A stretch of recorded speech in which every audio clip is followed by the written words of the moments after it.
Gemma écrit, compose, chante, joue de la guitare et elle répond à nos questions ce soir. Bonsoir Gemma. Bonsoir. Après avoir fait vos premiers pas dans la musique en tant que choriste dans un groupe de Maloya, vous chantez aujourd'hui de la variété française. Pourquoi ce changement et comment vous décrivez aujourd'hui votre univers musical ? Pourquoi ce changement? C'est la suite un peu de mon parcours. J'ai toujours baigné dans un environnement très musical. J'avais de la famille, des gens dans ma famille qui étaient musiciens. Et aujourd'hui, mon univers musical, ce projet-là, c'est un projet de chansons françaises. Et il y a beaucoup d'influences, notamment de l'océan Indien, parce que j'ai vécu à La Réunion pendant plusieurs années. Et j'ai grandi à Mayotte aussi. Donc, justement, votre inspiration, vous la puisez dans les musiques du monde. On va voir tout de suite ce que ça donne en chanson et on reprend cette interview juste après. Extrait. Où je devais être loin de tout danger. On pouvait dormir sous l'arbre penché, sans craindre la nuit ni l'ombre cachée. Un endroit sacré, le sol était mou dans ce lit secret. J'y étais, j'y étais, j'y étais.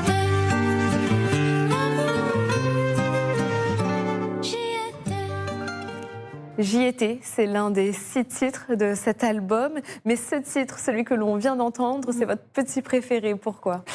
Je trouve qu'il représente bien ces derniers mois de vie que j'ai eus ici. Parce que si on écoute la chanson, ça parle d'une femme qui se rappelle de ses souvenirs. Elle est dans un état un peu de plénitude. Et c'est un peu les derniers mois que j'ai vécu ici avec les amis avec qui on a écrit cet album. Donc je pense qu'à chaque fois que j'écouterai cette chanson, ça me rappellera ce moment de création.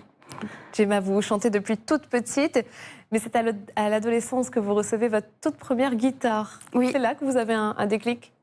Oui, en fait, c'est une amie qui m'a donné sa guitare. Peut-être qu'elle avait senti quelque chose. Et j'ai commencé à apprendre toute seule. En fait, j'ai commencé à apprendre des musiques sur Internet et à chanter par-dessus. Et ça s'est fait assez naturellement. C'est comme ça que tout a commencé ? Oui, totalement. Parmi les artistes qui vous inspirent, Françoise Hardy, pourquoi elle ? Parce que je trouve qu'elle a beaucoup de classe et j'aime beaucoup sa sincérité, son authenticité et j'espère que c'est quelque chose que je peux ramener dans mes musiques aujourd'hui. Est-ce que vous avez d'autres inspirations au niveau local, à La Réunion, des duos que vous imaginez peut-être ? Les gens qui m'inspirent, Daniel Waro évidemment.